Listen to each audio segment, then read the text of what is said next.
तो gentleman welcome back for the second session. I hope कि मेरी आवाज़ आप लोगों तक पहुंच रही है और आप लोग जो है वो मेरी स्क्रीन भी डिस्प्ले हो रही होगी अब तक इंशाल्लाह। काइंडली मुझे फीडबैक दे दें।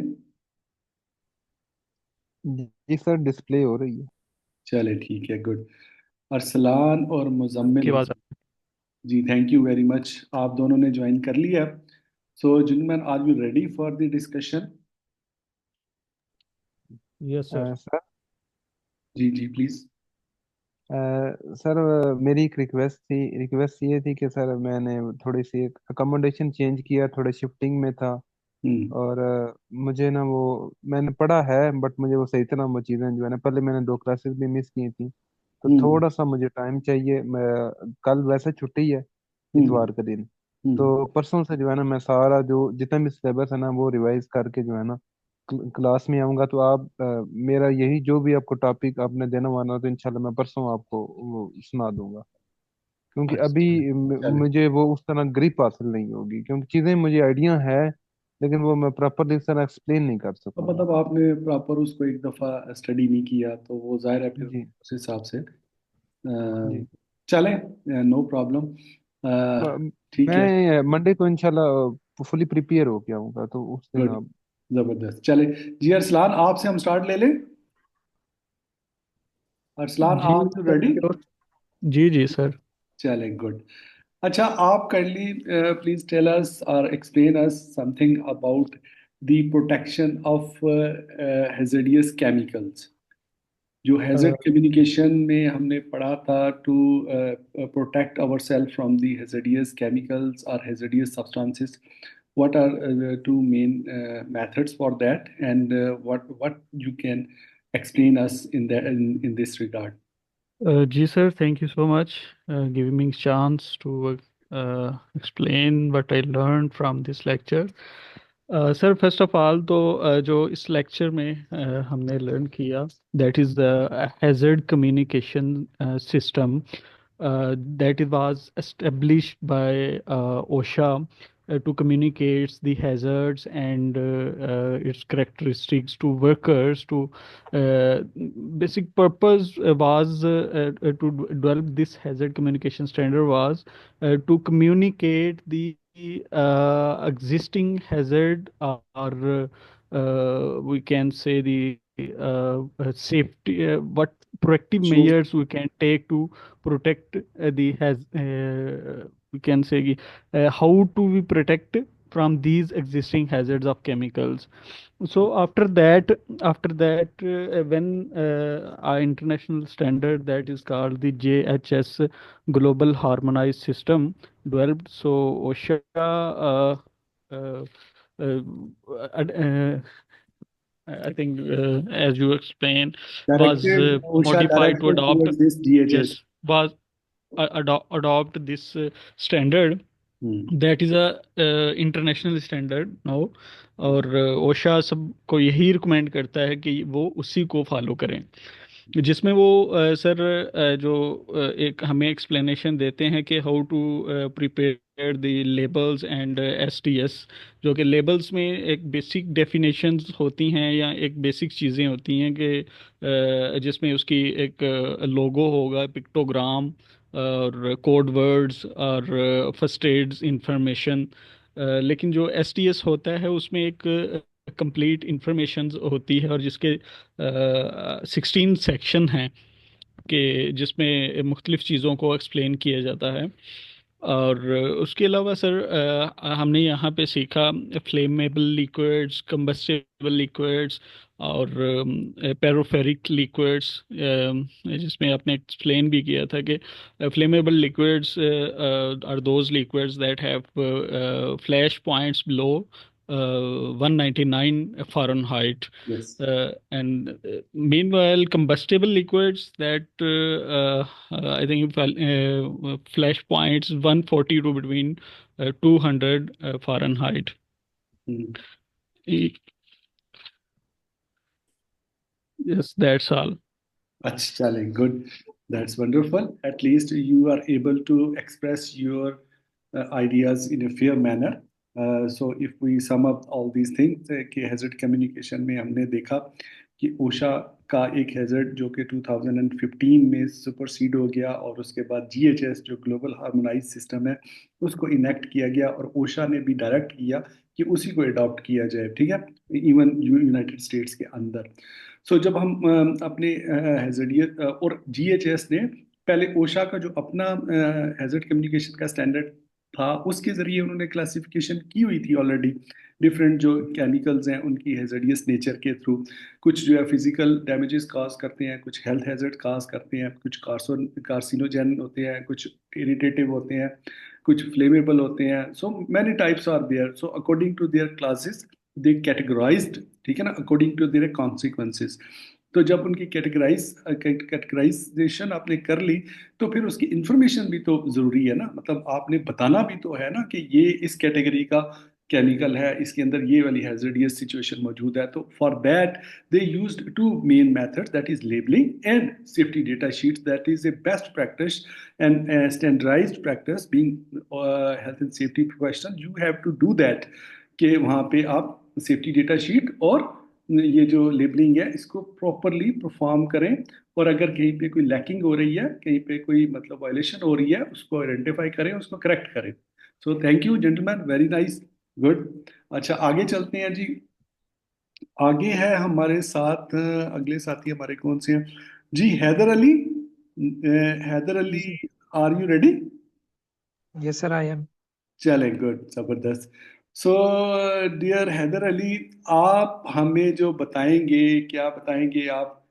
आप हमें ये बताएंगे जो इमरजेंसी एक्शन प्लान होता है, इसके मेन कंटेंट्स कौन से होते हैं, या मतलब आप exit road, emergency action plan और फायर प्रिवेंशन से रिलेटेड जो भी आपने इस टॉपिक के अंदर लर्न किया है, काइंडली हमें उससे अपनी रोशनास करवाएं, हमारे बाकी साथियों को भी, कि आपने क्या लर्न किया, अपने नॉर्मल वे में आप हमें एक्सप्लेन करें।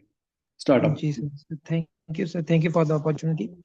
सर, इवैक्यूएशन प्लान एक हमारा रिटन इमरजेंसी प्लान होता है जिसमें हमारी बहुत सी रिक्वायरमेंट्स होती हैं। फर्स्ट ऑफ ऑल मैं मतलब एक्सप्लेन करना चाहूँगा उसके इवैक्यूएशन प्लान में कि at least in high ended industries और in low ended industries at least 2 exit routes are must.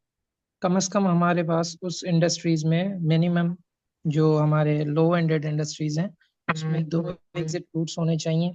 एक रिटन स्टेटमेंट होनी चाहिए जो इमरजेंसी प्लान के थ्रू हो, और एक एसी वहाँ पर प्लेस होने चाहिए, असेंबली, और जो सेफ्टी प्रिकॉशंस हैं उसके सारे रूट्स मेंशन होने चाहिए वहाँ पर।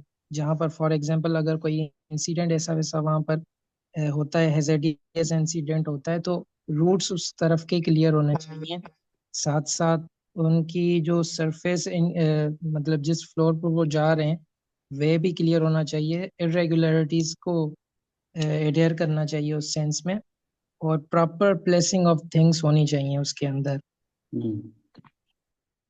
इमरजेंसी एक्शन प्लान में जो इमरजेंसी इंफॉर्मेशन है उसकी डिटेल मौजूद होनी चाहिए, जो स्पेशल कांटेक्ट पर्सन है उनकी डिटेल मौजूद होनी चाहिए।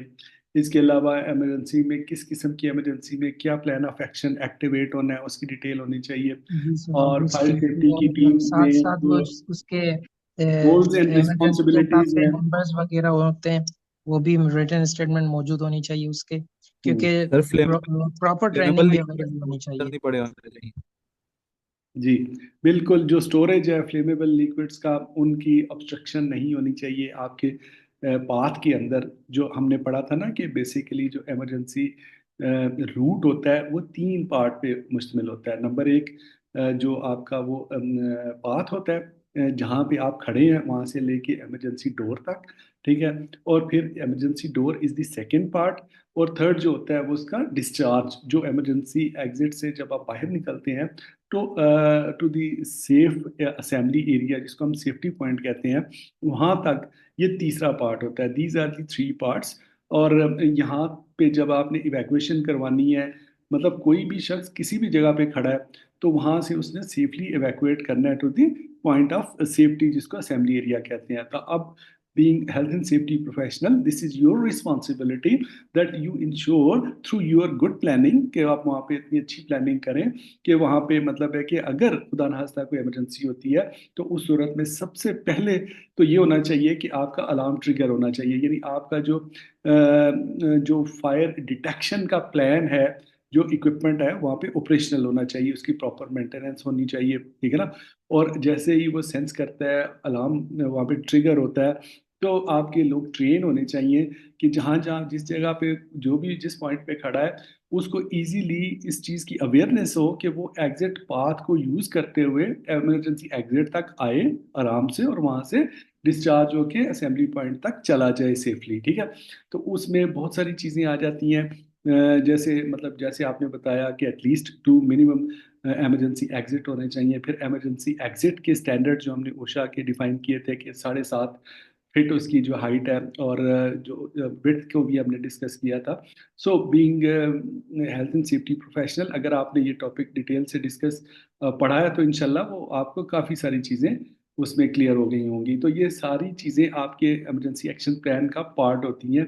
इनमें इन सारी चीज़ों को मद्देनज़र रख के आप एक इफेक्टिव प्लान जो है वो तरतीब देते हैं, और ना सिर्फ वो प्लान बनाते हैं बल्कि उसको एक्सरसाइज भी करवाते हैं, यानी उसमें आप जो है इम्प्लीमेंटेशन भी करवाते हैं, उसकी ड्रिल्स भी करवाते हैं, ताकि अगर आपकी प्लानिंग के अंदर भी अगर कोई प्रॉब्लम है तो उसको आइडेंटिफाई करके आप दुरुस्त कर सकें। रोल्स एंड रिस्पॉन्सिबिलिटीज़ में आपने सेफ्टी ऑफिसर किसको डिजाइन असाइन करना है, सेफ्टी जो फायर वार्डन्स हैं वो, इमरजेंसी जो इवैक्यूएशन वाले हैं, मतलब जी अली हैदर आपने हैंड रेज किया, अली हैदर। सर ये सेफ्टी ड्रिल्स वगैरह तो मेरा ख्याल जितने भी कोई एजुकेशनल इदारे हैं जो कि मतलब इस चीज़ को समझते हैं वो सब करवाते हैं, क्योंकि मैं जब स्कूल जाता था तो वहाँ हर मेरा ख्याल तीन तीन या चार चार महीने बाद वो ये करवाते थे, फायर अलार्म ड्रिल्स करवाते थे, जिसके अंदर ड्रिल बजनी है तो भाई आपने बाहर की तरफ भागना है, मतलब इवैक्यूएट होना है स्कूल से और जाके तो ग्राउंड में इकट्ठे हो जाना है, ये सारी चीज़ें। जी बिल्कुल, ये स्टैंडर्ड प्रैक्टिस है, लेकिन चूंकि आप अब एक प्रोफेशनल हैं हेल्थ एंड सेफ्टी के, तो आपने जब ये सारी चीज़ें ऑर्गेनाइज करनी है तो फिर आपको ज़्यादा डिटेल से इन चीज़ों का पता होना चाहिए। देखिए, जो आम एम्प्लॉयज़ होते हैं उनको तो आपने इवैक्यूएट कराने अपने प्लान के मुताबिक। अगर आपने प्लान खुद बनाया हुआ है तो आपका जो प्लान होगा उसके मुताबिक वो मूव करेंगे ना, तो उनको सेफली मूव कराना आपकी जिम्मेदारी होगी। तो फिर आपको ज़्यादा डिटेल से इसको पढ़ने में और समझने की ज़रूरत है, ताकि आप अपना एक इफेक्टिव प्लान तरतीब दें अपनी ऑर्गेनाइजेशन के अंदर, जहाँ पे भी आप रिस्पॉन्सिबिलिटी अदा कर रहे हैं हेल्थ एंड सेफ्टी की। और उनमें ये सारी जो ओशा की ट्रेनिंग मैंने आपको करवाई है, स्टैंडर्ड्स और जो तरतीब मैंने आपको बताई है, identification of the hazardous situation, मतलब है कि आपने ये सारे पॉइंट जहन में रखने हैं कि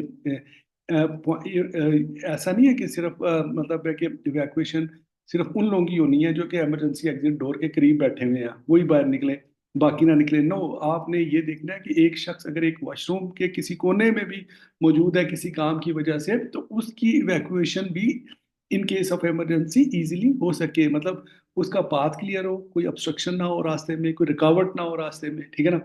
और ट्रिगर आपका फौरन हो, ठीक है। अगर कोई खुदा न खास्ता भगदड़ मची है, कोई उसके दौरान में इंसिडेंट हो गया है, कोई इंजरी हो गई है, तो उसको ये इवैक्यूएशन कैसे करनी है, आपकी इमरजेंसी टीम तैयार होनी चाहिए। जितने भी इमरजेंसी कॉन्टैक्ट नंबर है, फायर ब्रिगेड, आपके हॉस्पिटल्स, ये सारी डिटेल उस प्लान का हिस्सा होनी चाहिए, ठीक है जी। So this is all from the plan side.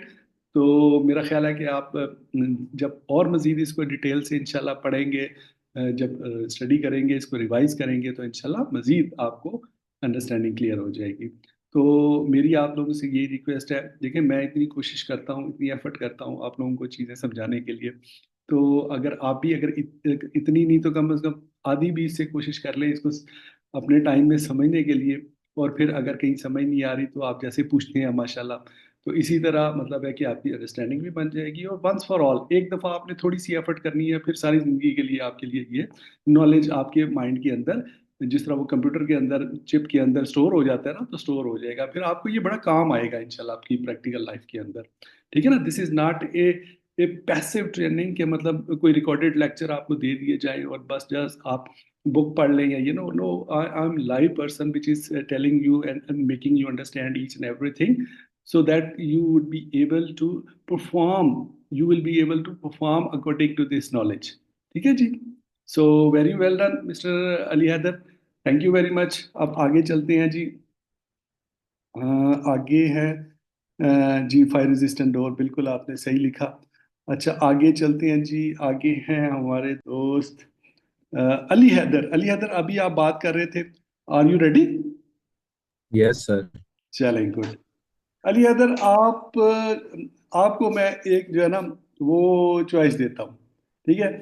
8 topic अब तक पढ़ चुके हैं, जो कल तक हमने पढ़े हैं, आज के तो उसमें शामिल नहीं है। उनमें से जिस पे आपको बेहतर ग्रिप है ना, जो आप समझते हैं मैं बेहतर एक्सप्लेन कर सकता हूँ, वो हमें एक्सप्लेन करने प्लीज, ठीक है? जी सर। सर सबसे पहले तो शुक्रिया मुझे मतलब बोलने का आपने इजाजत दी। अच्छा वेलकम। मैं जो है ना I talk on the topic of personal protective equipment, sure. The equipments that are used और दैट आर worn, मतलब जो किसी हैजर्ड के एक्सपोजर को कम करने के लिए पहने जाते हैं। ज्यादातर वर्क प्लेसेस के ऊपर या जितने भी इंजीनियरिंग मेथड्स होते हैं उनके ऊपर जितने भी हैजर्ड्स वगैरह होते हैं उनको कम करने के लिए पहने जाते हैं। अच्छा पीपीई के टॉपिक में सबसे पहली चीज आती है कि पीपीई को पहना कब जाए। पीपीई को हमें यूज करना चाहिए on engineering sites, on work places, on the places where there are mean insufficient controls, mean वहाँ इतने को कंट्रोल्स ना हो कि जो है ना वर्कर्स को प्रोटेक्ट किया जाए, वहाँ हमें पहनना चाहिए ताकि हम जितना एक्सपोजर अपने आप से कम कर सकते हो उसको हम कम कर सकते हैं। गुड। देन फिर पीपी कुछ किस्म का होता है। There are some types of PP that we mean PP obviously वैसे तो हम पूरी बॉडी के लिए ही होता है, पूरी बॉडी पे ही हमने पहनना होता है पीपी, लेकिन अगर बात करें आईज की और फेस की तो उसके लिए डिफरेंट थिंग्स हैं, जैसे आईज वगैरह के लिए गॉगल्स, स्पेक्टिकल्स वगैरह, और फेस के लिए फेस शील्ड वगैरह। अगर हेड की बात करें तो हेड के लिए हेड्स वगैरह। अगर मतलब फुट्स की बात करें उसके लिए शूज वगैरह, अगर फुट्स को हमने बचाना है किसी भी इलेक्ट्रिक करंट से। मतलब ये सब चीज़ों का एक अपना अपना रोल है। अगर हम ऐसे ही कोई काम कर रहे हैं तो हैजर्ड्स के एक्सपोजर को, जैसे कि अगर हम अब वेल्डिंग कर रहे हैं तो जो वेल्डिंग की चिंगारियां वो जाहिर बात है हमारी बॉडी के ऊपर भी गिरेंगी, या हमारे किसी बॉडी के ऑर्गन पे गिरेंगी, या हमारे फेस पे भी गिर सकती हैं। तो उनको प्रोटेक्ट करने के लिए पीपी यूज करेंगे। पीपी यूज करना है मतलब आई और फेस के ऊपर शील्ड्स या हेड्स वगैरह। अपना लेगिंग्स जो कि अपना हीट हैजर्ड्स को मतलब जो है उसको प्रिवेंट करने के लिए। फिर ग्लव्स पहनेंगे हैंड्स को प्रोटेक्ट करने के लिए। उसके अलावा हम पहनेंगे उसके अलावा किसी भी मतलब तंग जगह पे जाने के लिए या किसी ऐसी जगह पे जाने के लिए जहाँ के ऑक्सीजन कम हो और हार्मफुल गैसेस हों जो कि मतलब हमारी सांस को भी रोकें और हमारे जो है अंदर जाके हार्मोन्स वगैरह को और हमारे सेल्स को अंदर जाके डैमेज करें। उसके लिए हम रेस्पिरेटर्स यूज करते हैं for more oxygen, for excess of oxygen, and for mean मतलब सांस वगैरह लेने के लिए हम उसे यूज करते हैं। अब पीपीई के लिए कुछ एम्प्लॉयर्स की रिस्पॉन्सिबिलिटीज होती हैं और कुछ जो है मतलब एम्प्लॉयज की होती है। एम्प्लॉयज की तो जाहिर बात यही है कि यही रिस्पॉन्सिबिलिटीज हैं कि वो इस चीज़ को देखें कि उन्हें पीपी यूज करना चाहिए। उन्हें ये पता होना चाहिए कि पीपी कहाँ यूज करना चाहिए, किस चीज़ के लिए हमें मतलब वैसे तो ज़रूरी है पीपी यूज करना किसी भी साइड पर, लेकिन उससे ज्यादा रिस्पॉन्सिबिलिटी होती है एम्प्लॉयर की। एम्प्लॉयर की रिस्पॉन्सिबिलिटी ये होती है कि अपने एम्प्लॉय को मतलब एक बिल्कुल परफेक्ट टाइम के ऊपर और एक अप्रोप्रिएट जो है वो पीपी प्रोवाइड करे। फिर उसको मतलब एम्प्लॉयर की ये रिस्पॉन्सिबिलिटी होती है कि वो जो पीपी प्रोवाइड कर रहे हैं अपने एम्प्लॉयज को, मतलब उसे वो टेस्ट करवाने चाहिए कि उनकी मतलब वियर एंड टीयर के टेस्ट करवाने चाहिए कि भाई वो इतने इतने जो कि हैं कि वो किसी हैजर्ड को जो है वो मतलब बर्दाश्त कर सके। फिर उसे अपने एम्प्लॉयज को ट्रेन करना चाहिए कि पीपी यूज कैसे करें। और इसके अलावा तो मेरा ख्याल उससे ट्रेनिंग देनी चाहिए ज़्यादा से ज़्यादा अपनी एम्प्लॉयज़ को, हम्म, कि मतलब पीपी यूज़ कैसे करना है, कब करना है, या मतलब किस किस्म का पीपी होता है, या मतलब लिमिटेशंस क्या हैं पीपी की। और इसके अलावा तो मेरा ख्याल यस, गुड, ज़्यादा वेरी कुछ गुड, नहीं। वेरी गुड, जबरदस्त। तो सबसे इसमें अगर हम इसको सम अप करें तो as a personal protective equipment responsible person on your site, being health and safety manager और ऑफिसर, जो भी आप असाइन रोल है आपका, उसमें जो मोस्ट इम्पोर्टेंट चीज़ है वो है एक इफेक्टिव पर्सनल प्रोटेक्टिव प्रोग्राम। ठीक है ना, जो हमने उसमें पढ़ा भी था कि आप वो एक बीइंग मैनेजर, देखें मैं जिस तरीके से आपको तैयार कर रहा हूँ ना, उस स्टेट ऑफ माइंड को समझे। ठीक है ना, आपने स्ट्रेटेजिक लेवल की मैनेजमेंट करनी है, आपने डे टू डे लेवल की मैनेजमेंट अपने नीचे वाला जो स्टाफ होता है उससे करवानी है। ठीक है ना, अब वो जो डे टू डे इंस्पेक्शन होती हैं, डे टू डे जो मतलब एक्टिविटीज होती हैं, वो आपके जो जूनियर स्टाफ्स होते हैं वो कर रहे होते हैं। बीइंग रिस्पॉन्सिबल मैनेजर, आपको ये करना होता है कि एक इफेक्टिव प्लान ऑफ एक्शन देना होता है। ठीक है ना, जब वो सबसे बड़ा मुश्किल मरहला ही वो होता है जो इफेक्टिव प्लान ऑफ एक्शन बनाना होता है, जिसको हम प्लान या प्रोग्राम कहते हैं। ठीक है ना, अब उसमें मतलब एक देखना, एक आपका सेफ्टी सुपरवाइजर है, उसकी तो एक असाइंड रोल होगा जो आपने असाइन किया हुआ है उस प्लान के अंदर, वो उसके मुताबिक अपना काम करेगा, रिपोर्ट आपको दे देगा, दैट्स ऑल। बट आपने मल्टीपल चीज़ों को कंट्रोल करना, आप वो कैसे करेंगे, वो फिर एक इफेक्टिव पर्सनल प्रोटेक्टिव प्रोग्राम तरतीब देंगे अपनी कंपनी के अंदर। ठीक है, और उसमें सारी चीज़ें मेंशन करेंगे, all hazards which can affect in your organisation, चाहे वो केमिकल से रिलेटेड हैजर्ड है, चाहे वो आपके मैकेनिकल से रिलेटेड है, चाहे वो कोई हेल्थ के हैजर्ड्स हैं, चाहे वो कोई फिजिकल हैजर्ड्स हैं, उनकी आइडेंटिफिकेशन। और फिर आप ये देखेंगे कि आपके पास कंट्रोल मेजर्स के ऑप्शंस कौन कौन से हैं। लाइक आपको जो हियरार्की ऑफ कंट्रोल्स है, जो मैंने आपको बताई भी है कि सब्स्टिट्यूशन है, एलिमिनेशन है, सब्स्टिट्यूशन है, इंजीनियरिंग कंट्रोल है, एडमिनिस्ट्रेटिव कंट्रोल है, एंड फाइनली पीपीई। तो फिर जब पीपीई की ऊपर बात आएगी तो फिर वहाँ पे आपको पीपीई की सिलेक्शन, पीपीई का यूज़, पीपीई की प्रॉपर ट्रेनिंग और पीपीई की मेंटेनेंस। ठीक है, इस के ऊपर आपको फोकस करना होगा being responsible person of your site. So thank you very much Ali, माशाल्लाह बड़ा अच्छा एक्सप्लेन किया आपने, good and very well done. Yes sir. चलें जी, आगे चलते हैं। अब हम आगे चलते हैं जनाब, आगे हमारे कौन से साथी हैं जी? अवैस, अवैस सिद्दीकी, आप हमें सुन पा रहे हैं? Sir, Assalamu alaikum, sir. I'm listening to you. You are loud and clear. चलें ठीक है, are you ready to explain your topic?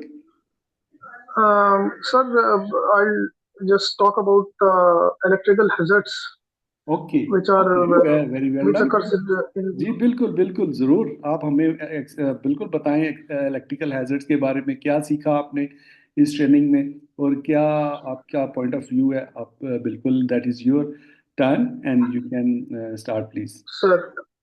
Sir, first of all, I like to talk about the electrical hazards, type of electrical hazards जिस तरह के हो सकते हैं किसी भी ऑर्गेनाइजेशन के अंदर, जिसमें शॉक भी हो सकता है, फायर भी हो सकती है, बर्न्स हो सकते हैं, शॉर्ट सर्किटिंग हो सकती है, और ब्लास्ट हो सकता है किसी किस्म का, कोई केमिकल ब्लास्ट या गैस ब्लास्ट। और उसके खिलाफ मतलब उसके अगेंस्ट आपने जो है ना प्रोटेक्टिव मेजर्स लेने हैं timely, early, so that does not occurs. And उसमें हम सेफ्टी प्रिकॉशन, सर उसमें हम कुछ इसी तरह की चीजें कर सकते हैं कि सबसे पहले जो अभी हमारे एक भाई ने एक्सप्लेन किया था, पर्सनल प्रोटेक्टिव इक्विपमेंट, उसका इस्तेमाल हम अच्छे से कर सकते हैं बहुत। उसके बाद जो फॉल्ट्स हैं उनको अर्ली आइडेंटिफाई करके रेक्टिफाई करके उन पे एक्शन लिया जा सकता है। और कुछ हमारे जो सेफ्टी मेजर्स होते हैं जो ओशा के हैं वो इम्प्लीमेंट किए जा सकते हैं। दूसरा, उसके अंदर जो हमारे एम्प्लॉय हैं उनकी भी अपनी कुछ पर्सनल रिस्पॉन्सिबिलिटीज हैं जो कि उन्होंने उसको सर अंजाम देनी है इसको, ताकि किसी किस्म का कोई इंसिडेंट ना हो। और उसमें सर साथ साथ जो फर्स्ट एड ट्रेनिंग है वो भी बड़ी इंपॉर्टेंट है तमाम एम्प्लॉयज के लिए इसके अंदर, ओशा के किसी भी हैजर्ड के अंदर। यस, कि आपकी फर्स्ट एड ट्रेनिंग होनी चाहिए हर एम्प्लॉय की।